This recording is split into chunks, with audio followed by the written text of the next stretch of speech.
Hey guys, hello and welcome to Niti Shiksha, and this is Mihir Thakur. So in the previous video we were covered the article 26 to 28 of our fundamental right, and thus our right to freedom of religion was covered, and in today's session we will cover the cultural and educational right, which are from article 29 to 30. Okay, so let's begin. And if you are not yet subscribed to my channel, so please do subscribe and press the bell icon and select on the all for never miss any update. Okay तो start करेंगे हम लोग article 29 से। Article 29 क्या कहता है, 30 क्या कहता है। तो आर्टिकल 29 30 जो है वो बात करता है protection of interest of minorities, यानी कि माइनॉरिटीज़ के जो भी इंटरेस्ट हैं उनकी राइट्स के बारे में, उनके कल्चरल और एजुकेशनल राइट्स के बारे में बात करता है। ओके तो आर्टिकल 29 का क्लॉज 1 में कहा गया है एनी सेक्शन ऑफ सिटीजन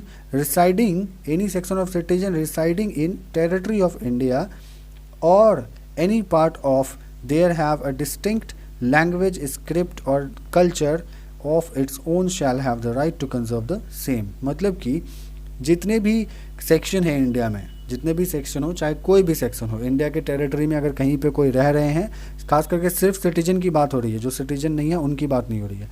जो इंडियन सिटीजन है और वो किसी भी इंडिया के टेरिटरी में कहीं पे भी रह रहे हैं और वो माइनॉरिटीज़ हैं, तो वो अपने लैंग्वेज, स्क्रिप्ट और कल्चर, इन तीनों को कंजर्व करके रखने की राइट रखते हैं। उनके पास ये राइट है कि वो अपने लैंग्वेज को लेकर के, वो अपने स्क्रिप्ट को लेकर के, वो अपने कल्चर को लेकर के पॉजिटिव रहें, और अगर वो उनको प्रमोट करना चाहते हैं तो वो प्रमोट भी कर सकते हैं।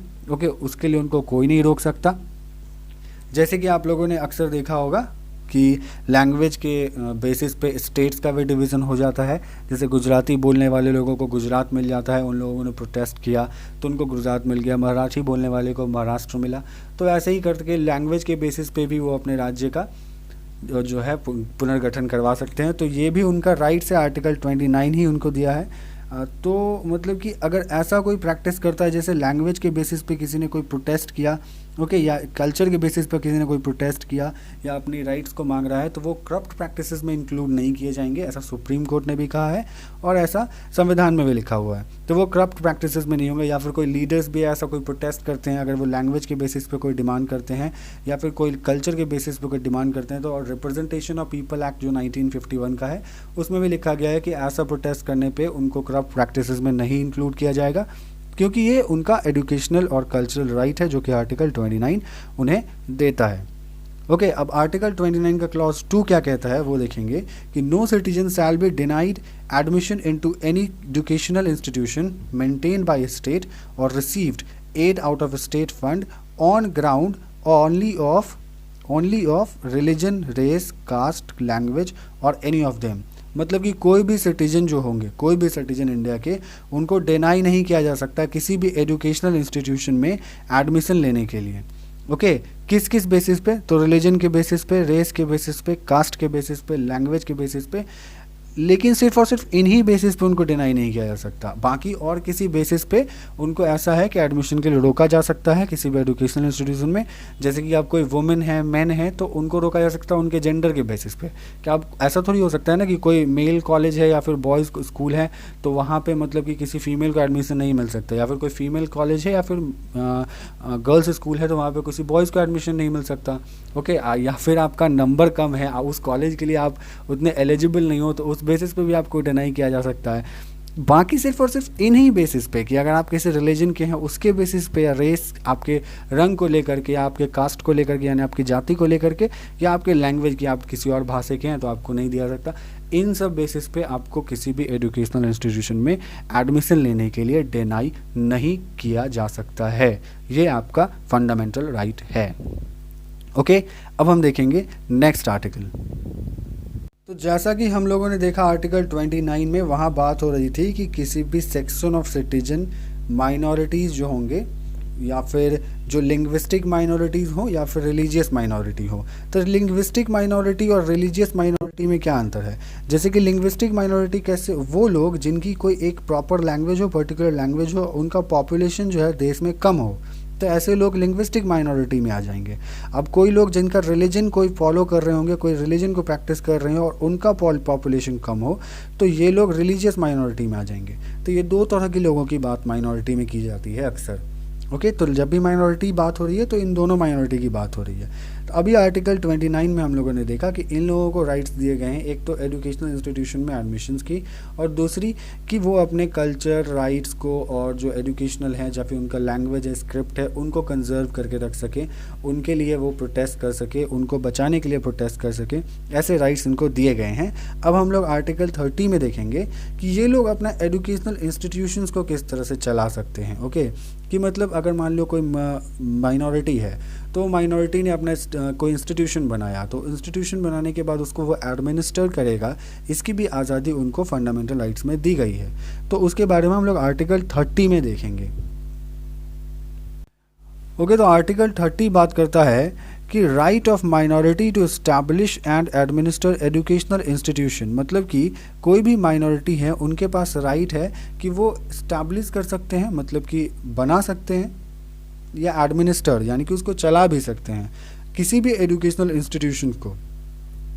ओके, तो ये बात आर्टिकल 30 में कही गई है। तो क्लॉज 1 में क्या बात कहा गया है कि all minorities whether based on religion और language shall have the right to establish and administer educational institutions of their choice, मतलब कि जितने भी माइनॉरिटीज़ हैं, चाहे वो लिंग्विस्टिक माइनॉरिटी हो, चाहे वो रिलीजियस माइनॉरिटी हो, यानी कि याद हो बेस्ड ऑन रिलीजन और लैंग्वेज, जितने भी माइनॉरिटीज़ हैं उनको अधिकार है कि वो अपना एजुकेशनल इंस्टीट्यूशंस बना सकते हैं और उसको चला भी सकते हैं। ओके, ये उनका एजुकेशनल, ये उनका राइट्स है। आर्टिकल 30 में ये उनका फंडामेंटल राइट है। अब आर्टिकल 30 का क्लॉज 1 का ए क्या कह रहा है कि in making any law providing for compulsory acquisition of any property of an educational institution established and administered by minority refer to in clause 1, मतलब कि अब कोई भी माइनॉरिटी हैं तो उनको मतलब कि कहीं पे इस्टेब्लिश करना होगा अगर कोई एजुकेशनल इंस्टीट्यूशंस, तो वहाँ पे उनको लैंड चाहिए होगी या कोई प्रॉपर्टी चाहिए होगी, तो वो तो उनको मिलेंगी, वो उसके लिए वो ले सकते हैं। जैसा कि आप लोगों ने आर्टिकल 28 में देखा होगा, 29 में देखा, और उससे पहले हम लोगों ने 25 तक भी से लेकर के 28 तक 29 तक यही बात करी है कि इन लोगों के पास क्या क्या राइट्स हैं, वो सभी चीज़ देखा गया है।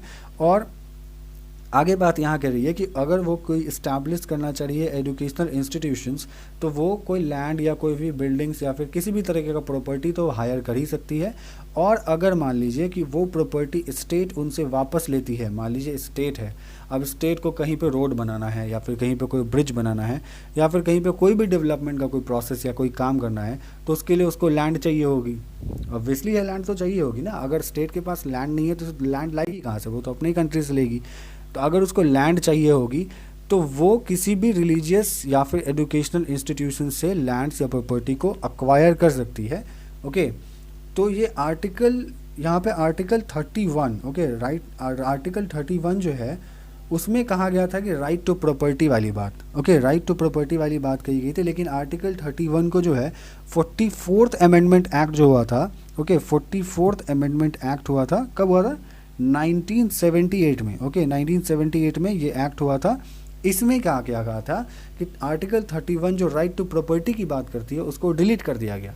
लेकिन इसी एक्ट में फिर बात कही गई कि अगर इसको डिलीट कर दिया जाएगा तो फिर माइनॉरिटीज़ के लिए तो थोड़ा दिक्कत हो जाएगा।